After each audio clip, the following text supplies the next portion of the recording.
కడుపుల్ రంపపు కోత కోయునదియే గాయాలు కాకుండినన్ అన్నారు గయోపాఖ్యానంలో. ఒక మనిషిని పడుకోబెట్టి ఎనస్థీషియా ఇవ్వకుండా ఓ రంపం పట్టుకొచ్చి అటొకళ్ళు ఇటొకళ్ళు నిలబడి దూలాన్ని కోసినట్టు ఇలా కోస్తూ ఉంటే ఆ కడుపు కోయబడుతున్నవాడు ఎంత బాధపడతాడో అవతల వాడు నేనంటున్న మాటలకంత బాధపడుతున్నాడన్న ఇంగిత జ్ఞానము లేకుండా ఈశ్వరుడు నోరిచ్చాడని పేలిన చవట అంతే పాపాన్ని మూట కట్టుకుంటున్నాడు. వాడు హింస చేస్తున్నాడా లేదా? వాక్కు రూపములో వాడు హింస చేస్తున్నాడు. వాక్కు యందు అదుపు ఉండాలి. అవతల వారు బాధపడకుండా మధురముగా మాట్లాడడం నేర్చుకోవాలి మనిషి. ప్రయత్నపూర్వకంగా అభ్యసించకపోతే మాట యందు కాఠిన్యం అలవాటైపోతుంది. కాబట్టి ఏమైపోయింది? క్రౌర్యము, అవతల వారి యందు నిష్కారణమైనటువంటి కోపం. అవతలవాడు బాధపడిపోతుంటే వీడు సంతోషపడ్డాం. అవతల వాడి బాధ వీడి సంతోషమునకు హేతువైన నాడు కలిపురుషుడు ప్రవేశించినాడు. కాబట్టి ఏమైంది? ఈ 4 స్థానములు నీకు ఇస్తున్నాను. పరీక్షిత్ నమ్మకమేమి? తన పరిపాలనలో ఉండగా ఎవ్వరూ ఆ 4 చోట్లకి వెళ్ళరు. అంతే కదండి. ఈ 4 చోట్లకి బాగా వెళ్ళాలని కోరుకుంటే వాడు పరీక్షిత్తు కాడు, కలి యొక్క ప్రతినిధి కదా. అదర్వైజ్ సేస్ అంతే కదండి మరి పురాణం. కాబట్టి ఇప్పుడు ఏమైంది? పరీక్షిత్తు తన ప్రజలు వెళ్ళరని కోరుకున్నాడు. వెళ్ళరన్న నమ్మకంతో ఈ మాట చెప్పాడు. ఈ మాట పరీక్షిత్తుకే తెలిస్తే కలికి తెలియదండి. తనకి వెళ్ళడానికి ఆ 4 చోట్లకి ఎవడు రాడు, నేను పాడు చేయలేనని. మీకు ఇంకొక గమ్మత్తు నేను ఇక్కడ చెప్పాలి. దేనికి అదే ఫలితం అని మీరు అనుకుంటున్నారేమో. ఈ 4ంటికి కాదు. మీరు కలి యొక్క పరిస్థితి ఎలా ఉంటుందంటే, నాలాంటి వాడు కూర్చోడానికి రైల్లో కొంచెం సీట్ ఇచ్చినట్టు ఉంటుంది. నన్ను కొంచెం కూర్చొని ఇచ్చారనుకోండి, ఇంత శరీరంతో ఇంత చోటిస్తే ఊరుకుంటానా? కొంచెం తోసుకొని ఆక్రమించడం మొదలెడతాను కదా. అంటే నేను అలాంటి పనులు చేశాను అనుకోకండి, వేరొకరి మీద ఉదాహరణ పెట్టకూడదు కాబట్టి. నిలబడతాను తప్ప అలాంటి దిక్కుమాలిన పనులు నేను చేయను. కాబట్టి జరిగినదేమి అంటే, మీరు 4ంటిల్లో ఒకదాన్ని పట్టుకున్నారనుకోండి, మిగిలిన 3ంటికి ఎలా లాగేయాలో కలికి తెలుసు. మీకు ఒక్క ఉదాహరణ చెప్పి నేను పూర్తి చేసేస్తాను. చూడండి, ఈ 4ంటిలో ఉదాహరణకి జూదశాలలోకి వెళ్ళాడు అనుకోండి. ఉట్టినే సరదాగానండి, నేనేం ఆడ చూస్తానంటాడు. ఈ చూడడం ఏమవుతుందంటే, వాడికి ఎప్పుడో అప్పుడు శారీరక సంబంధమైనటువంటి విరామం కావలసి వస్తుంది. ఇంటికి వెళ్ళకపోతే భార్య ఊరుకుంటుంది. ముసిలి వాళ్ళు అయిపోయిన తల్లిదండ్రులు పాపం అలా గుడ్లకి కంటిరెప్పలు పైకి గుండు సూదులు ఇట్టుకుని కొడుకు కోసం ఎదురు చూస్తారు, కానీ మలమూత్రాలు ఆగవుగా. అందుకని బాత్రూంలోకి వెళ్ళాలి. నిర్దాక్షిణ్యంగా ఉంటారు అప్పుడు పక్క వాళ్ళు, వీడి కోసం వాళ్ళేం ఆపరం. అందుకని వీడు ఎవరికో కళ్ళకి ప్రాక్సీ ఇవ్వాలి, వీటిని వాడికి అప్పచెప్పి వెళ్ళాలి. అందుకని వీడు ఏం చేస్తాడంటే హెల్పింగ్ హ్యాండ్ కింద కూర్చుంటాడు, 12th మ్యాన్ కూర్చున్నట్టు. అంతే, చాలా అయిపోయింది. ఇంకా తర్వాత ఏమైంది? వీడు ప్రోనోట్ల మీద సంతకాలు పెట్టడం మొదలెడతాడు. ఐశ్వర్యం నిశ్శబ్దంగా వెళ్ళిపోతుంది. అక్కడి నుంచి ఏమైంది? అసత్యం ప్రారంభం అవుతుంది. అసత్యంలోంచి లక్ష్మి వెళ్ళిపోవడం ప్రారంభం అవుతుంది. లక్ష్మి వెళ్ళిపోవడం ప్రారంభమైన కలి ఊరుకోడు. జూదశాలకి రా రా రా అని లాగుతాడు. లాగాడు కాబట్టి ఏం చేయాలి? భార్య మెళ్ళో పుస్తిల్తాడు కూడా లాగేసి తీసుకెళ్ళిపోతాడు. కాబట్టి ఏమైపోయింది? అది దొంగతనం వైపుకి వెళ్ళిపోయింది. ఆవిడేమంటుంది? ఇంకా నేను మీతో కాపరం చేయలేని, పుట్టింటికి వెళ్ళిపోతానంటుంది. ఆవిడ్ని కొట్టడం మొదలెడతాడు. ఏమైపోయింది? క్రౌర్యంలోకి వెళ్ళిపోయాడు, హింసలోకి వెళ్ళిపోయాడు, దొంగతనంలోకి వెళ్ళిపోయాడు. పిల్లల్ని కొడతాడు, వాళ్ళ ఫీజులు కట్టడు, వాళ్ళ చదువు గురించి చూడడు, మానమర్యాదలు పట్టించుకోడు. నా భార్య ఇంటికి వెళ్ళేటప్పటికీ నా మీద తగాదా పెట్టుకుంటోందని పరస్త్రీని కోరుకుంటాడు. ఒక దాంట్లోంచి 4ంట్లోకి వెళ్ళిపోయాడు. సర్వభ్రష్టుని చేసి నాశనం చేసేస్తాడు. ఆఖరికి వాడు చచ్చిపోతే అమ్మయ్య పోయాడంట. ఎందుకు అయిపోయావు నువ్వు అలాగా? ఒక్క దాంట్లో కాలిట్టేవంతే 4ంటిలోకి లాగేయగలడు. కాబట్టి ఈ 4 దుష్ఫలితములు 4ంటిని ఆశ్రయించి ఉన్నాయి. భాగవతం అందుకని విను అని చెప్పారు. ఈ జీవితం ఎక్కడ పాడైపోతోందో నీకు చెప్పేస్తాం, ఇది అర్థం చేసుకో. ఇంత అగ్నితప్తం జరగాలి, బంగారం అగ్నిహోత్రంలో ఉడకాలి. ఇప్పుడు ఇంత ఉడుకుతోంది, ఇప్పుడు రావాలి శుకుడు. ఇప్పుడు వస్తే తప్ప, మహానుభావుడు వచ్చి కూర్చుంటే తప్ప ఎదర భాగవతం ఇప్పుడు వస్తుంది. ఇంకా ఇప్పుడు వస్తే అది వింటూ ఉంటే మన జీవితాలు భగవద్ అనుగ్రహానికి అందుకు నోచుకుంటాయని చెప్పారు భాగవతం వింటే. ఇప్పుడు ఏమైంది? ఈ 4 ఇస్తే పరీక్షిత్తుకే తెలుసు కదా ఎవరు వెళ్ళరని. ఇప్పుడు మీకు చెప్పాను కదా, ఒకదానికి ఎడితే 4 రకాలుగా భ్రష్టుడు అవుతాడు. కాబట్టి ఎక్కడికి ఎవడు వెళ్ళడు. ఆ నమ్మకంతో కదా పరీక్షిత్ ఇచ్చాడు ఈ స్థానాలు. కాబట్టి ఆ మాత్రం తెలివితేటలు కలిపురుషుడికి లేవండి. కాబట్టి కలిపురుషుడు ఏమనాలి ఇప్పుడు? ఎందుకంటే ఆ 4 స్థానాలు నాకు అక్కర్లేదు అనాలి. అక్కర్లేదంటే ఆయన అవతల బాగుంటాడు. అందుకని కలిపురుషుడు అంటే ఏంటి? చాలా తెలివితేటలుగా మభ్యపెట్టగలిగిన వాడు. కాబట్టి ఆయన ఏమన్నాడో తెలుసా అండి? మీరు పావుషేరు శనగపప్పు పట్టండి, నేను పావుషేరు ఓ కట్టుకొస్తాను, ఇద్దరం కలుపుకొని పంచుకు ఊదుకు తిందామన్నట్టు ఎవడం. ఓ కట్టుకు రావడం ఎందుకు, కలుపుకోవడం ఎందుకు, పంచుకోవడం ఎందుకు, ఊదుకు తినడం ఎందుకు? తను ఏదో తెచ్చినట్టు ప్రజ్ఞ అనమాట. అలా ఎంత మెహర్బా. నాకు లోకంలో చాలా విచిత్రంగా ఉంటాయి పోకడలు. పాపం ఒక ఆవిడ, ఏమంటే ఎప్పుడు చూసినా మా నాన్నగారు గొప్ప, మా అమ్మగారు గొప్ప, మా నాన్నగారు గొప్ప, మా అమ్మగారు గొప్ప అని నిష్కారణంగా మా అమ్మగారిని నాన్నగారిని తిడతారు. మీ అమ్మ చూడు, మీ నాన్న చూడు ఎప్పుడు అని చెప్పి పాపం వాళ్ళని తిడతారు. అదేమిటండి, మా అమ్మగారు నాన్నగారులలో ఒక్క సుగుణం లేదా అంటే ఆయన అన్నట్ట, సరే ఇవాళ నుంచి నేను మా అమ్మగారిని నాన్నగారిని పొగిడి మీ అమ్మగారిని నాన్నగారిని తిట్టను. మీ అత్తగారు మామగారే మంచివాళ్ళు, మా అత్తగారు మామగారే భ్రష్టులు, సరేనా అన్నాడు. ఏమైంది? ఎటు మారిస్తే ఏమైంది? అలా అదొక రకమైనటువంటి గుంభనం. మాటలో అతి తెలివితేటలు. కలిపురుషుడు ఎలాగా మభ్య పెట్టాడో చూడండి. మభ్య పెట్టడం అండి లక్షణం. అసలు ఆ మభ్య పెట్టేటటువంటి మాట తీరు ఎక్కడి నుంచి వస్తుందో తెలుసా అండి? ఇక్కడ అశౌచం ఉంటే అవతల వాళ్ళని ఎలాగో అలా లొంగదీసే మాట మాట్లాడడం మొదలవుతుంది. తన సత్యమునకు కట్టుబడిపోయాడు అనుకోండి, ఇక్కడ కలిస్థానం లేదనుకోండి, అసలు అవతల వారి యొక్క ప్రయోజనాన్ని తాను కోరుకోవట్లేదు. కాబట్టి అసలు అటువంటి ఆ మాటలు రావు నోటి వెంట. ఎలా మాట్లాడాడో చూడండి, ఎంత గొప్పగా మాట్లాడాడో. అయ్యా మీరు 4 ఇచ్చారు కదా, ఈ 4 నేను ఊంచుకోవడానికి తగిన స్థానము లేదు కనుక ఇంకొకటి ఇప్పించండి అన్నాడు.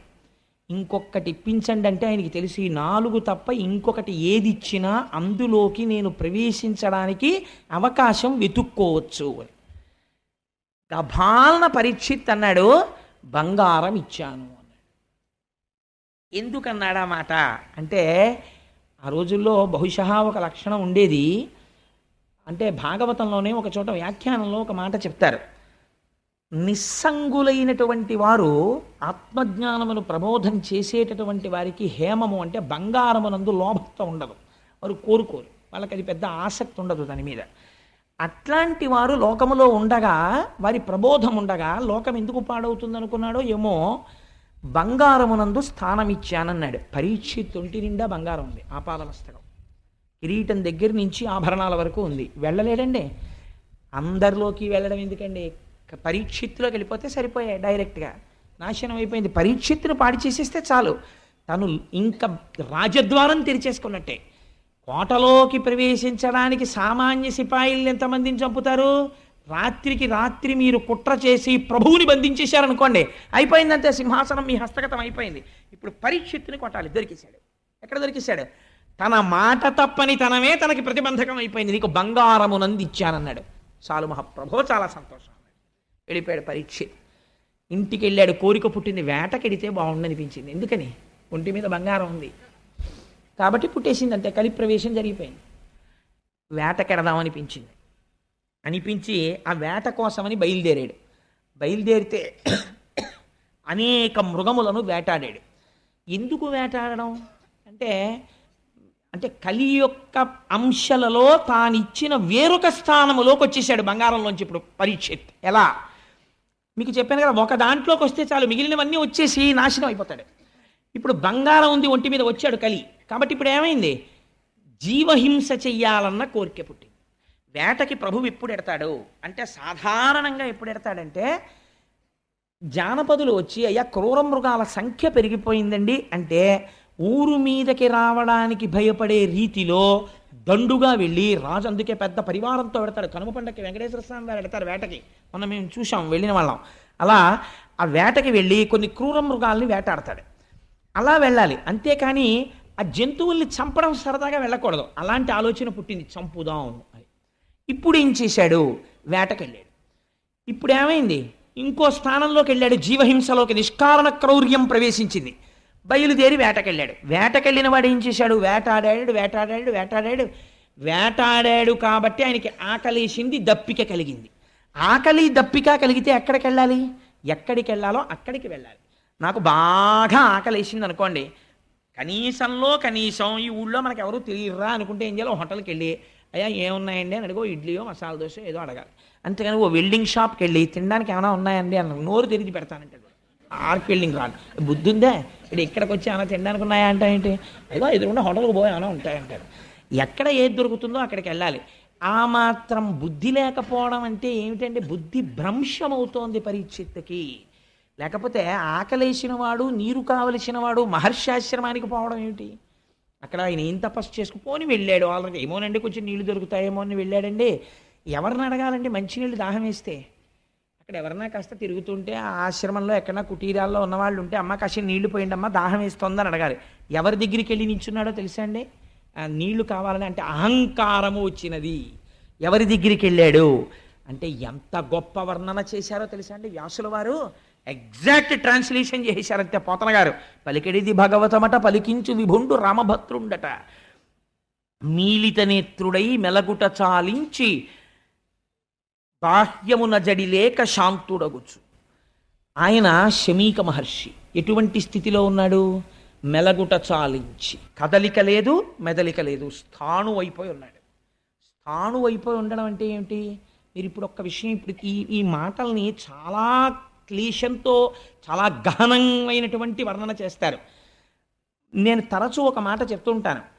ఇప్పుడు ఇలా ఒక చిక్కుడు పాదు పెట్టి నేను 4 రోజులు చిక్కుడు పాదు పక్కనే కూర్చుని ఇక్కడ ఒక కర్ర పాతాను అనుకోండి, చిక్కుడు పాదు నన్ను ఒక్కనాటికి నమ్మదు, వచ్చి నన్ను అల్లుకోదు, వీడు లేచి వెళ్ళిపోతాడని దానికి తెలుసు. చిక్కుడు పాదు కర్రను అల్లుకుంటుంది. వెళ్ళి ఎందుకు అల్లుకుంటుందో తెలుసా అంటే అది కదలదనేది పసిగడుతుంది. శంకరాచార్యులు వారు చోట చెప్తారు, కర్ణే యదాహ విరచయంతి ఖగాశ్చ నీడాస్ శ్రీశైలశ శృంగ కుహరేషు కదోపలప్స్యే గాత్రం యదామలతాహ పరివేషయంతి అంటారు. ధ్యానమునందు తపస్సునందు చాలా మగ్నుడైపోయి బ్రహ్మమునందు రమిస్తున్నాడని గుర్తేమిటంటే కదలిక లేక కర్ర నిలబడిపోయినట్టు స్థాణు అయి ఉండిపోతాడు. అలా ఉండిపోతే ముందు తీగలు నమ్ముతాయి, నమ్మి అల్లుకుంటాయి. ఆ తర్వాత ఏమవుతుందంటే మొక్కలు మొలుస్తాయి. ఆ తర్వాత ఏవి నమ్ముతాయి అంటే ఇది కదలదని పక్షులు నమ్ముతాయి, వచ్చి చెవుల్లో పుల్లలు ఎడతాయి, పుల్లలు పెట్టి గూళ్ళు కడతాయి. కర్ణే యదాహ విరచయంతి ఖగాశ్చ నీడాస్. అందుకే మన వాళ్ళు ఆయన తపస్సు చేశాడు, ఒంటి మీద పుట్టలు పెట్టేశాయి, పుట్టల్లో పాములు చేరిపోయాయి, మొక్కలు మొలిచిపోయాయి, అప్పుడు ఈశ్వరుడు ప్రత్యక్షమయ్యాడు. ఇవన్నీ హఠాత్తుగా ఊడిపోతాయండి. అంటే అంతటి ధ్యానమగ్నుడయ్యాడని గుర్తు. మెలగుట చాలించి మీలితనేత్రుడై శాంతుడై కూర్చుండి జడతలేక. అలా కూర్చుని ధ్యానమగ్నుడై ఏమాత్రం కదలిక లేదు. ప్రాణ మనోబుద్ధి పంచేంద్రియంబుల బహిరంగ వీధుల బరగనీక. ఎంత గొప్ప మాటలో చూడండి. ప్రాణము నియంత్రించాడు ప్రాణాయామము చేత. అందుచేత అనడు కుంభకం పూరించి ఆప్చేసేసాడు వాయువుని, అలా నిలబడిపోయాడు అంతే. కాబట్టి ఇప్పుడు వక్షస్థలం ఇలా ఇలా ఇలా ఇలా కదలదు, అలా ఉండిపోయి ఉన్నాడు. ప్రాణము ఊపిరి మీద ఏది ఆధారపడుతుంది? మనస్సు ఆధారపడుతుంది. అందుకని మనస్సు కదలటం లేదు, అలా ఉండిపోయింది. మనస్సు కదలదు, బుద్ధి కదలటం లేదు, బుద్ధి కదలటం లేదు, ఇంద్రియాలు కదలటం లేదు. బయట విషయాన్ని కన్ను చూడదు, చెవులు వినపడవు, స్పర్శేంద్రియానికి తెలియదు. అందుకని అలా ఉండిపోయాడు. స్థాణువై ఏం చేస్తున్నాడు మరి? ఇవన్నీ ఆగిపోయాయి. మరి ఆయన ఏమి చూస్తున్నట్లు అంటే జాగ్రత్తాది అవస్థాత్రయము దాటి బ్రహ్మమునందు రమించుచుండే. జాగ్రత్త మొదలైనటువంటి 3 అవస్థలని దాటిపోయి ఆయన జాగ్రత్త లేదు, స్వప్నము లేదు, సుషుప్తి లేదు, 4వది తురీయమనేటటువంటి స్థాయికి చేరిపోయి తాను సాక్షాత్తు ఆత్మగా సాక్షీభూతుడై శరీరాన్ని చూస్తూ బ్రహ్మముగా నిలబడిపోయి ఉన్నాడు. ఇప్పుడు అలా ఉన్నవాడు ఎలా ఉన్నాడు అంటే బ్రహ్మభూతత్వ సంప్రాప్య విక్రియుండయి అతి దీర్ఘ జటలు తన్నావరింప. అలా కూర్చుని ఉండిపోతే బ్రహ్మముతో రమించి నిలబడగా వెంట్రుకలు మాత్రం పెరిగిపోతున్నాయి, గోళ్ళు పెరిగిపోతున్నాయి. అవి జటలు కట్టేసి కేశ సంస్కారము లేక వ్రేలాడుతున్నాయి. రురు మృగచర్మమును దాల్చి అలరుచున్న తపసి పొడగని తాళిత శోషిత తాళుడగుచు. ఎంత చిత్రం జరిగింది. ఒక కృష్ణ జింక యొక్క మృగాన్ని కట్టుకొని అలా కూర్చుని ఉండిపోయాడు, వస్త్రం కూడా లేదు. అటువంటి శమీక మహర్షి దగ్గరికి వెళ్ళాడు. ఎవరు? ఈ శోషిత తాళుడగుటు దాహం కోసం ఆర్తి పొందినటువంటి పరీక్షిత్. ఎలా అంటే మౌన భాషల డగ్గరి మనుజ విభుడు. వెళ్ళి ఎలా నిలబడ్డాడు అంటే నీటి కోసం కాదు, మౌన భాషల దగ్గరి మనుజ విభుడు. ఇప్పుడు దేనికోసం వెళ్ళాడు? నీటి కోసం వెళ్ళాడన్నది ప్రధానం. కానీ లోపల ఒక మౌన భాష బయలుదేరింది. ఏమిటది అంటే, ఇప్పుడు పరీక్షిత్తు తానెవరో మరిచిపోయాడు, బుద్ధి భ్రంశం అయిపోయింది. ఇట్లాంటి బ్రహ్మమునందు రమిస్తున్నటువంటి తాపసిని చూసి నిశ్శబ్దముగా తాను వెళ్ళిపోవాలా? నేను మహారాజునొస్తే లేచి నిలబడడా, నాకు నమస్కరించడా, నాకు ఆసనం చూపించడా, మహారాజా ఎందుకు వచ్చావని నన్ను అడగడా? ఎంత అహంకారం రా ఈ తపస్వికి అనుకున్నాడు. అంటే ఇప్పుడు ఏమైంది? ఇంత పరీక్షిత్, ఇంత గొప్పవాడు, తెల్లవారి లేస్తే బ్రాహ్మణులకు నమస్కారం చేసేవాడు, అన్నీ తెలుసున్నవాడు, అన్నిటినీ మరిచిపోయాడు. బుద్ధి భ్రంశమైపోయింది కలి యొక్క ప్రవేశము వలన. దీనివల్ల ఏమైపోయింది? ఆగ్రహం పుట్టింది. యుక్తాయుక్త విచక్షణను కోల్పోయాడు. ఇందాక మీకు చెప్పాను కదా, ఒక స్థానంలోంచి స్థానంలోకి వెళ్ళిపోతున్నాడు. ఎంత వేగంగా జారిపోతున్నాడో చూడండి పరీక్షిత్. ఎలా అవమానించాలి ఇన్ని అనుకున్నాడు. అక్కడ చచ్చిపోయి పడున్న పామున్నది. మీరు ఒకటి గుర్తుపెట్టుకోండి, చచ్చిపోయిన పామైనా బతికున్న పామైనా అక్కడ పాము కనపడింది అనుకోండి ఉలిక్కి పడతాం. శమీక మహర్షికి తెలియదు అక్కడ చచ్చిపోయిన పాము ఉందని. అంటే ఆయన అంతగా బ్రహ్మమునందు రమిస్తున్నాడు. పరీక్షిత్తు కనపడుతోంది చచ్చిపోయిన పాము. చచ్చిపోయిన పామైనా మెళ్ళో వేసేటప్పటికి చల్లగా తగులుతుంది. తగలగానే ఏమిటిది అని చూసుకునేటప్పటికి పాము, అయ్యబాబోయ్ పాము, అయ్యబాబో పాము అని అరుస్తాడు. అప్పుడు వీడిని గేలి చెయ్యొచ్చు అనుకున్నాడు. ఇప్పుడు ఏమైంది? మౌన భాషల దగ్గరి మనుజ విభుడు. వికృతాతి వికృతమైన ఆలోచనలు లోపల పెరిగిపోతున్నాయి ఇంకా రకరకాలుగా. ఇప్పుడు ఏం చేశాడు?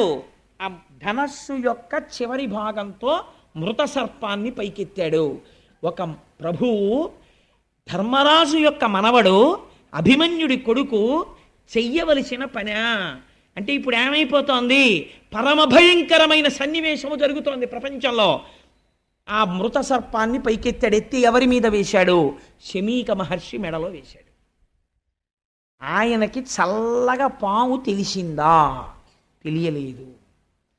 కాబట్టి ఏమిటి నిర్ధారణ? ఆయన తపస్వి అయి ఉన్నారు. తపస్వి అయి ఉన్నవాడిలోకి వెళ్ళగలిగాడా కలి? వెళ్ళలేకపోయాడు. ఆయనలోకి వెళ్ళి దేంటి గభాలను ఆయన నీళ్లు తీసి పరీక్షిత్తులు శపించేటట్టు చెయ్యొచ్చుగా. వెళ్ళలేకపోయాడు. ఎందుకు వెళ్ళలేకపోయాడు? ఇంద్రియములు, మనస్సు ఈశ్వరుణ్ణి పట్టి ఉన్నాయి. అలా పట్టి ఉన్న చోటికి కలి వెళ్ళలేకపోయాడు. ఎక్కడికి వెళ్ళగలిగాడు? ఒక్క స్థానానికి ఆశ్రయం ఇచ్చినా వెళ్ళిపోయి మొత్తం నాశనం చేయగలిగాడు.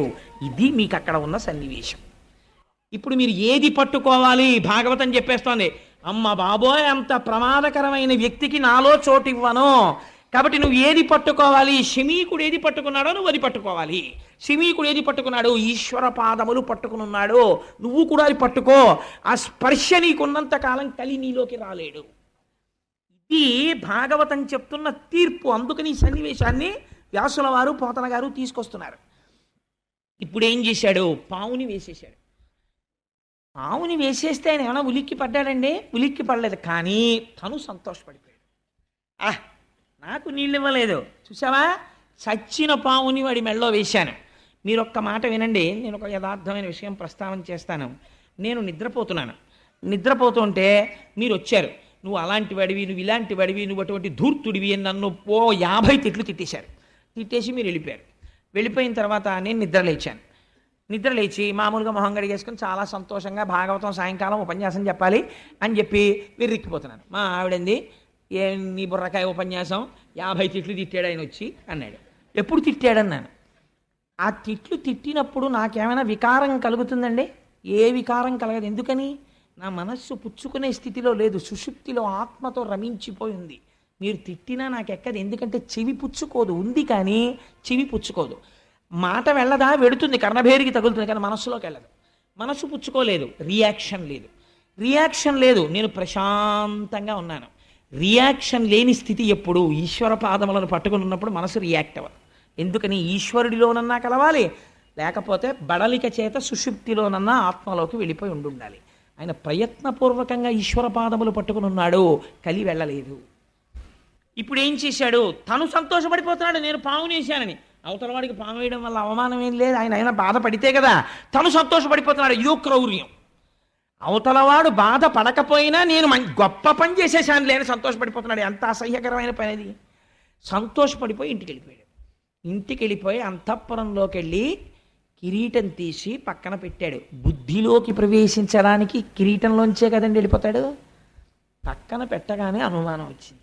ఏమిట్రా, దాహం వెయ్యడం ఏమిటి, నేను ఆయన ఆశ్రమానికి వెళ్ళడం ఏమిటి, ఆశ్రమానికి వెళ్ళిన వాడిని ఊరుకోకుండా ఆయన మెళ్ళలోకి తీసుకెళ్ళి చచ్చిపోయిన పావును వేయడం ఏమిటి, అయిపోయిందిరా, నా రాజ్యం అయిపోయింది, నా ధనం అయిపోయింది, నా భోగం అయిపోయింది, నా పరిపాలన అయిపోయింది, కాబట్టి నేను చెయ్యరాని దుష్కృత్యమును చేసేశాను, దీనికి అంతటికీ కారణం కలిపురుషుడు ప్రవేశించేశాడు, ఎంత తప్పు చేశాను అని పశ్చాత్తాపడిపోయాడు. అంటే ఆయన సహజ స్థితి అది కాదు, భ్రష్టుడైపోయాడు కలిపురుషుడి వలన. ఇప్పుడు ఇదెవరికి తెలిసింది? ఆయన చేత ప్రతిస్పందన తేలేకపోయాడు. కానీ ఇది మునికుమారులు చూశారు, చిన్న చిన్న పిల్లలు.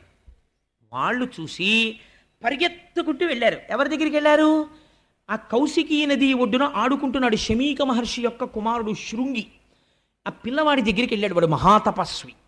వాడి దగ్గరికి వెళ్ళి, ఉరే మీ నాన్నగారు తపస్సు చేసుకుని సమాధిలో ఉండగా ఒక రాజు వచ్చి, ఆ రాజు ఎవరో ఆ పిల్లలకి తెలియదు, అది గమ్మత్తు, ఆయన పేరు తెలియదు వాళ్ళకి.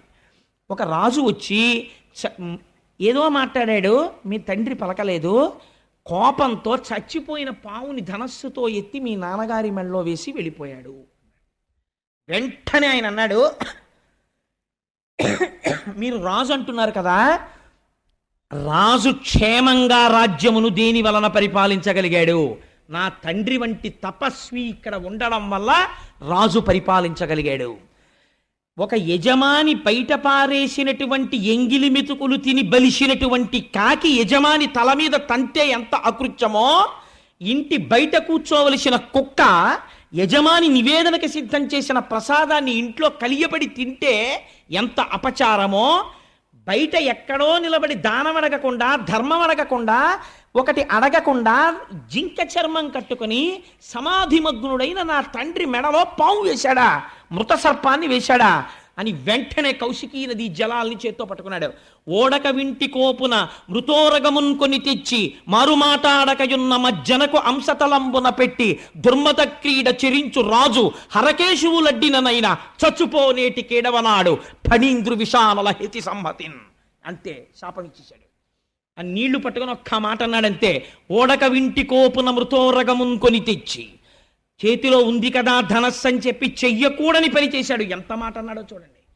దేనికి ధనస్సు చేతిలో? అమాయకులైన ప్రజల్ని రక్షించడానికి చేతపట్టాడు. కానీ ఇవాళ చేతపట్టిన ధనస్సుతో అకృత్యాన్ని చేశాడు. ఓడక వింటి కోపున మృతోరగమున్ కొని తెచ్చి మారుమాటాడకయున్న మజ్జనకు అంశతలంబున పెట్టి, కనీసం ఎదురు తిరిగి ఒక మాట మాట్లాడలేదే అవమానించాడనడానికి. సమాధిమగ్నుడైన మా తండ్రి యొక్క కంఠసీమనందు స్మృత సర్పాన్ని వేశాడా?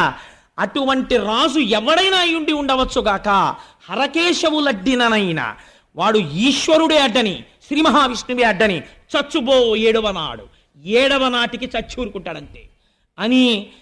ఎలా చచ్చిపోతాడు? పైగా తక్షక ఫణీంద్ర విషానల హితి సంహతిన్, తక్షకుడనేటటువంటి ఒక మహాసర్పము యొక్క కాటు వలన మరణించుగాక అని ఆ నీళ్లు విడిచిపెట్టేసి తిరిగి ఆశ్రమానికి వచ్చేసాడు. మీరు ఇవాళ నాతో కొద్దిగా సహకరించండి, శుకమహర్షిని ప్రవేశపెట్టి పూర్తి చేద్దాం. మహోత్కృష్టమైనటువంటి స్థితి. ఇవాళ శుకమహర్షి వస్తే మన జీవితం ధన్యమైపోతుంది.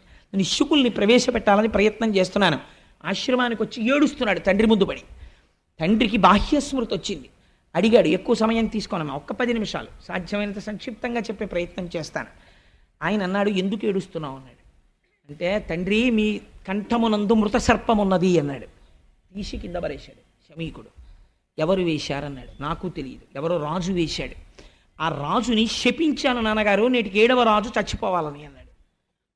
వెంటనే మహర్షి అన్నారు, పాపంబు మనకింక ప్రాపించ మనకింక. ఎంత పని చేశావురా, నువ్వు చేసినటువంటి దుష్కర్మ వలన మనకి పాపము సంప్రాప్తించింది. ఎందుకో తెలుసా? రాజు నశించిన రాజ్యమందు నువ్వు రాజు మరణించాలని కోరుకున్నావు.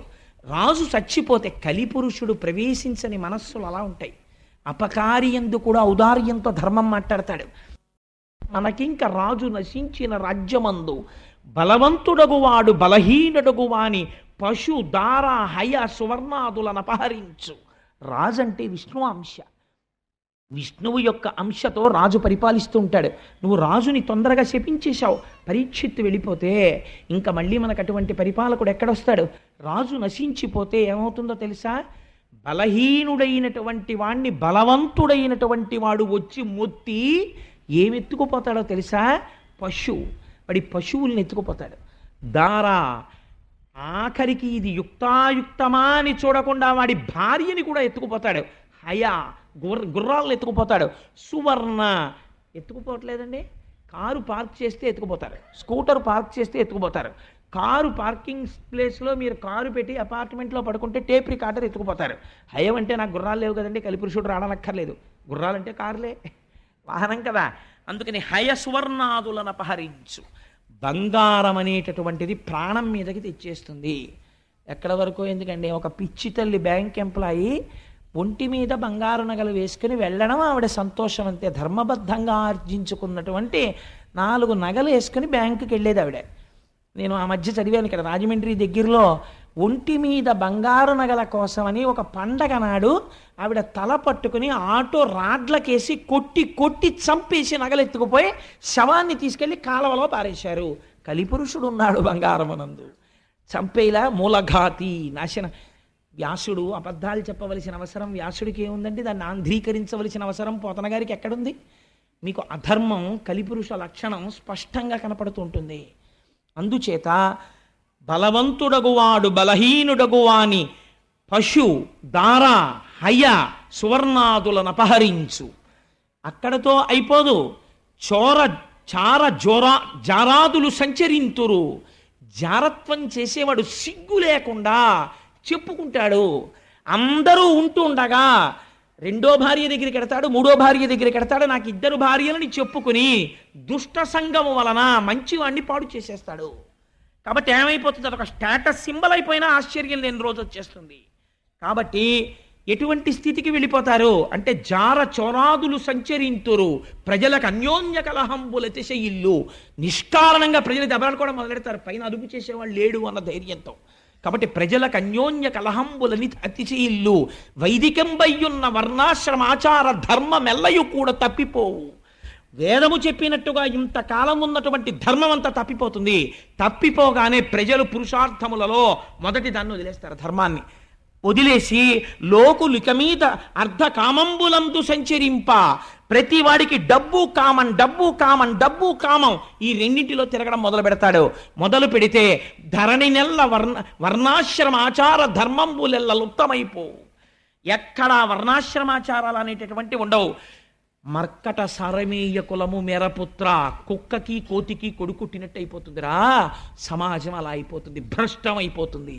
ఎంత పని చేశావురా? పరీక్షిత్తుని కొట్టి సమాజాన్ని ఇన్ని ప్రమాదాలు తేవడానికే కలి నీ చేత ఇలాంటి శాపం ఇప్పించాడు. నువ్వు క్రోధమునకు వశుడవైపోయావు. ఎటువంటి శాపం ఇచ్చేసావురా, ఎంత పొరపాటు చేసేసావు అన్నాడు. కానీ పరీక్షిత్తుకు అందిపోయింది ఈ వార్త.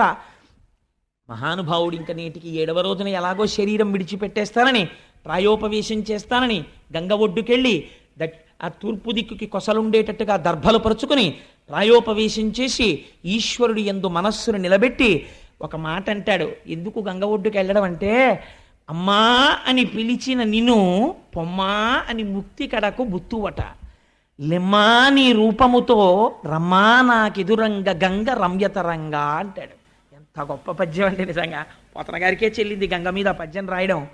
అమ్మా అని పిలిచిన నిన్ను ఎవరైనా నీ దగ్గరికి వచ్చి అమ్మా గంగమ్మ అంటేట ఎంత అనుగ్రహిస్తావో తెలుసా? పొమ్మా అని ముక్తి కడకు బుత్తువట. ఇది గంగా స్నానానికి గొప్పతనం. పోరా, ఇది తప్పులు చేస్తే తీసేసాను నీ పాపాలు, పో మోక్షానికి అని పంపించేస్తావుట. అమ్మా నాకు టైం అయిపోయిందమ్మా, శాపం పొందేశాను. లెమ్మా నీ రూపముతో, అమ్మా ఒక్కసారి నాకు దర్శనం ఇవ్వా, లెమ్మా నీ రూపముతో రమ్మా నాకెదురంగ గంగ రమ్యతరంగా, ఈ తరంగములతో వచ్చి నీలో నన్ను కలిపేసుకోమ్మా అని గంగ ఒడ్డున ప్రాయోపవేశం చేశాడు. ప్రాయోపవేశం చేస్తే పరీక్షిత్, ఎవరు యాగం చేస్తే దేవతలు వచ్చి కూర్చున్నారో అటువంటి మహాపురుషుడు శాపగ్రస్తుడై ప్రయోపవేశం చేశాడు. ఇప్పుడు ఈ సన్నివేశం చూడడానికి ఎవరు వచ్చారో తెలుసా అండి? గౌతముడు, అగస్త్యుడు, విశ్వామిత్రుడు, వశిష్ఠుడు మొదలైనటువంటి ఋషులందరూ వచ్చేశారు. ఎందుకు ఇది చూడడం? వాళ్ళకైనా సరదాయా ప్రాయోపవేశం చేసి చచ్చిపోతుంటే చూడడం కాదు. పరీక్షిత్ నిర్గమించగానే కలి విజృంభణం ఎలా ప్రారంభమవుతుందో చూస్తున్నారు. ఇంకా ఎంత ఆశ్చర్యం రా! నిన్నటి దాకా స్థానం లేని కలి బంగారం ఇవ్వగానే కొట్టేశాడంతే, మొత్తం ఆక్రమించేస్తున్నాడు. ప్రారంభమైపోయింది రాజ్యంలో ఎక్కడ చూసినా. ఈ ఆశ్చర్యాన్ని చూడడానికి ఈశ్వర శాసనం ఎలా ఉంటుందో, ఉత్తర క్షణంలో ఎలా మారిపోతోందో లోకం, పరీక్షిత్ వెళ్ళిపోతున్నాడని, ఇంతటి ధర్మమూర్తి నిర్గమించేస్తున్నాడు అని చూడడానికి అందరూ వచ్చి కూర్చున్నారు. అందరినీ అడుగుతున్నాడు, ఏం చెయ్యని ఇంకా ఈ 7 రోజులు నేను ఏం చేస్తే మోక్షం పొందుతానని. ఆ ఆర్తి ఉన్నవాడు ఇంతటి పని చేసేసాడు. ఎంత చిత్రం చూడండి! ఇంత ధర్మం ఉన్నవాడు ఇంత అధర్మమైన పని చేసేయడమా? కలికి ఇంత అవకాశం ఇస్తే అంత ప్రమాదాన్ని తెచ్చేశాడు. ఇది వాళ్ళందరూ చూడ్డానికి వచ్చిన ఆశ్చర్యం. కాలోహి దురతిక్రమ, అతిక్రమించలేకపోతున్నారు. ఏమీ ఈ చిత్రం! ఇంతటి స్థితిలో కూడా ఈశ్వర పాదములు పట్టుకున్నవాడు మాత్రం చెక్కు చెదరట్లేదు. ఇది చూడ్డానికి వచ్చి వాళ్ళందరూ నిలబడ్డారు. నిలబడితే అక్కడికి ఒక ఆయన వచ్చాడు. 16 సంవత్సరముల వయస్సు, మంచి యవ్వనంలో ఉన్నాడు. నల్లటి జుత్తు, ముఖం మీద చిందరవందరగా పడిపోయింది. ఒక కౌపీనం పెట్టుకుని ఉన్నాడు. చుట్టూ చిన్నపిల్లలందరూ చేరారు. వాళ్లతో హాస్యం ఆడుతున్నాడు. ఏమీ మాట లేదు, మంతి లేదు. నవ్వుతూ సూర్యుడు దిగి భూమండలం మీద నడుస్తున్నాడా అన్నట్టుగా, ఒకరు పిలవకపోయినా ఆవు పాలు పితికిన కన్నా కూడా నిలబడనటువంటి శుకుడు తనంత తాను నడిచి వచ్చి నిలబడితే ఆయన తేజస్సు చూసి పొంగిపోయి, కృష్ణ భగవానుణ్ణి మా వంశమంతా అర్చించినందుకు నేను వెళ్ళిపోతున్న సమయంలో మార్గం చూపించడానికి నాకు గురువుని పంపాడు కృష్ణ పరమాత్మ అని పొంగిపోయి అర్ఘ్యపాద్యాదులనిచ్చి శుకుడి కాళ్ళ మీద పడితే కదిలి వెళ్ళిపోవడం అలవాటున్న శుకుడు కూర్చున్నాడు. 7 రోజులు నీకు చెప్తా, ఏమిటి నీ బాధ చెప్పన్నాడు. శుకబ్రహ్మ వచ్చి కూర్చున్నారు. చాలు, ఇక్కడ వరకు విన్నా. ఇవాళ ఈ శుకబ్రహ్మ ప్రవేశం వింటే భానువారం, విశేషించి మాఘమాసం. మాఘమాసంలో భానువారానికి ఒక విశిష్టత ఉన్నది. అందుకని ఇవాల్టి రోజున శుకుడు వచ్చేయాలని తాపత్రయపడ్డాను. ఆయన్ని తేవడం కోసం ఇంత ప్రయత్నం చేశాం. రేపటి రోజున స్వామివారి యొక్క అవతార విశేషాన్ని అసలు శుకుడు మాట్లాడతాడు. ఇంకా రేపటి నుంచి ఇంకా విందురు గాని ఎలా ఉంటుందో శుకుడు మాట్లాడితే ఇక్కడి నుంచి ముడులు విప్పడం మొదలెడతాడు. ఎలా ఉంటే కలి ఏం చెయ్యలేడో, ఎలా ప్రవర్తించాలో, జీవితాన్ని ఎలా దిద్దుకోవాలో, ఈశ్వరుడు ఎలా వచ్చాడో, భక్తి అంటే ఏమిటో మాట్లాడడం మొదలు పెడతాడు. మనందరం సంతోషంగా రేపు 6:30 మళ్ళీ ప్రారంభం చేద్దాం. కృష్ణనామం చెప్పుకుని బయలుదేరదామమ్మా. వసుదేవసుతం దేవం కంసచాణూరమర్దనం దేవకీ పరమానందం కృష్ణం వందే జగద్గురుం అతసీ పుష్పసంకాశం హారనూపురశోభితం రత్నకంకణకేయూరం కృష్ణం వందే జగద్గురుం. 3 అయితే సత్యం కాబట్టి 3 సార్లు చెప్పేద్దాం ఏమ్మా. మందారగంధ సంయుక్తం చారుహాసం చతుర్భుజం బర్హి పింఛావచూడాంగం కృష్ణం వందే జగద్గురుం. సర్వం శ్రీ ఉమామహేశ్వర పరబ్రహ్మార్పణమస్తు. స్వస్తి.